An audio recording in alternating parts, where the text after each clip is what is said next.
imagine it's the 2000s. You're a fighting game fan and you decide, hey, why don't I go to the tournament to watch the best of the best fight it out in my favorite game, Street Fighter 3 Third Strike. You see amazing plays, different characters, different playstyles that match up against each other, but all of these pale in comparison to what happens in the semi-final match.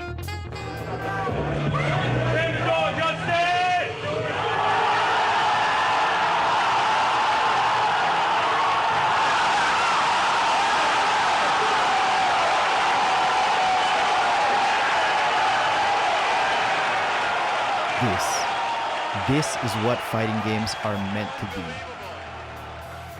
The exhilarating experience in watching these two legends fight, the pure mastery of the game, especially under a high-pressure environment.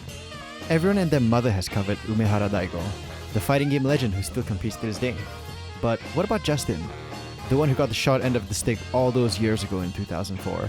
To begin to understand who Justin is, we gotta go way back.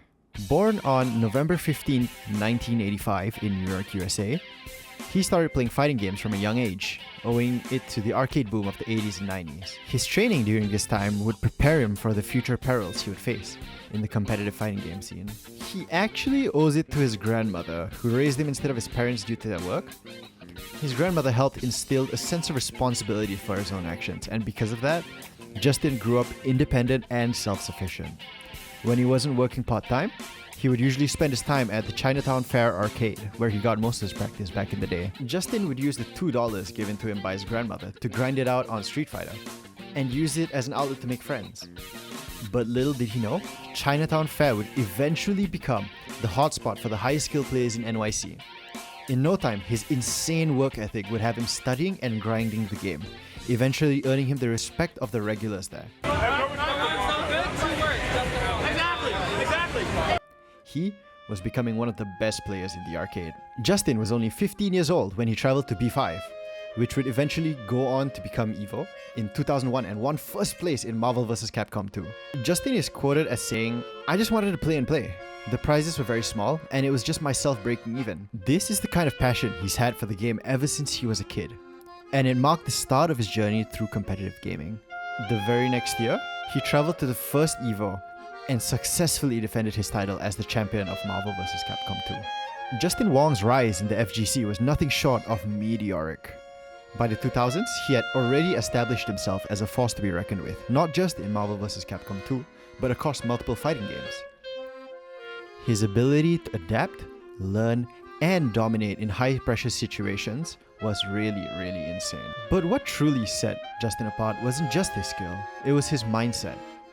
He wasn't just playing to win, he was playing to learn, to improve, and to push the boundaries of what was possible in these games. While Justin's name is often tied to Marvel vs. Capcom 2, his legacy is also deeply intertwined with one of the most iconic moments in fighting game history, EVO Moment 37. The year was 2004, and Justin was facing off against Umehara Daigo in Street Fighter 3 Third Strike. Justin, playing Chun-Li, had Daigo's Ken down to the last level of health.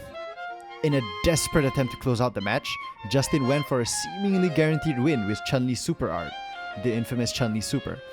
But what happened next would be etched into FGC history forever. Daigo, with nerves of steel, parried every single hit of Justin's super art and countered with the perfect combo of his own, securing the round and solidifying the moment as one of the most legendary comebacks in competitive gaming. While Daigo's name became synonymous with the moment, Justin's role is often overlooked. It was Justin's relentless pressure and skill that set the stage for Daigo's miracle play. And while the moment's often remembered as Daigo's triumph, it's also a testament to Justin's ability to push his opponents to their absolute limits. But Justin Wong is far more than just the other player in EVO Moment 37. His career is defined by his resilience and adaptability. After the 2004 EVO, Justin didn't let the loss define him. Instead, he doubled down on his efforts, continuing to dominate in Marvel vs. Capcom 2, and expanding his repertoire to other games like Street Fighter, Tekken, and Mortal Kombat. His ability to excel across multiple titles earned him the nickname the Michael Jordan of fighting games. Justin's dominance in Marvel vs. Capcom 2 is particularly noteworthy. From 2001 to 2006, he won multiple EVO championships in the game, cementing himself as one of the greatest MVC2 players of all time. His team of Storm, Sentinel, and Magneto became iconic, and his ability to execute complex combos and strategies under pressure was unmatched. Even as the game's meta evolved, Justin remained at the top, constantly innovating and refining his playstyle. Justin's impact on the FGC extends far beyond his tournament wins. He'd been a constant presence in the community, mentoring new players, commentating at events, and even competing in new titles like MVC3, Injustice, and Dragon Ball FighterZ. His willingness to share his knowledge and experience made him a beloved figure in the scene, and his passion for fighting games has inspired countless of players to pick up a controller and start their own journeys. But perhaps what's most remarkable about Justin's journey is his longevity. While many players from the early 2000s have retired or stepped away from competitive gaming, Justin has remained a top contender for over 2 decades. His ability to adapt to new games, new metas, and new generations of players is a testament to his dedication and love for the genre. Behind the combos, the championships, and the iconic moments, Justin Wong is a humble and down-to-earth individual. He's often described as approachable and kind, always willing to chat with fans or offer advice to aspiring players. His journey from a kid grinding at Chinatown Fair to one of the most respected figures in the FGC is a story of passion, perseverance, and an unrelenting drive to be the best. So, next time you watch a high-stakes fighting game match or witness an incredible comeback, remember Justin Wong. Remember the kid from New York who turned his love for arcade games into a legendary career. Remember the player who, even in defeat, helped create one of the most iconic moments in gaming history. And more importantly, remember that fighting games are more than just winning. They're about the community, the passion, and the stories that unfold when 2 players step up to face each other. Justin Wong isn't just a player, he's a symbol of what makes fighting games so special. And his legacy will continue to inspire generations of players for years to come. But yeah, what do you guys think about Justin Wong? Leave your thoughts down in the comments below and leave a like if you did. Thanks for watching, guys!